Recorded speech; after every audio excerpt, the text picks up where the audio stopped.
স্বামী স্ত্রী সম্পর্ক। যে মারা গেছে রোড অ্যাক্সিডেন্টে সে হলো বাবুল শেখ, ওনার নাম বাবুল প্রামাণিক, ওনার স্বর্ণের দোকান আছে। মাইক্রো চালানোর অভিজ্ঞতাটা তো ওনার কম।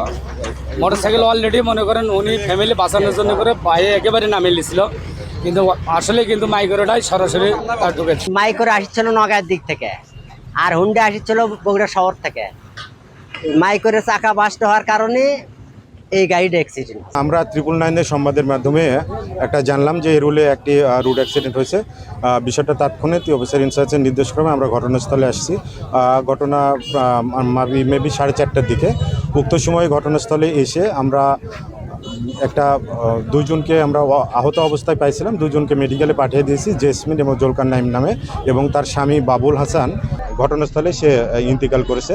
তার ঘটনাস্থলে জব্দকৃত দুইটা গাড়ি আমাদের হেফাজতে আছে। মোটরসাইকেলটা যাচ্ছিল শহরের দিক থেকে, সম্ভবত তারা একটা বিয়ের অনুষ্ঠানে নলডুবির দিকে যাচ্ছিলেন, আর প্রাইভেট কারটা নওগাঁর দিক থেকে মেবি বগুড়ার দিকে আসতেছিলেন। ওই সময় ঘটনাস্থলে দুর্ঘটনা।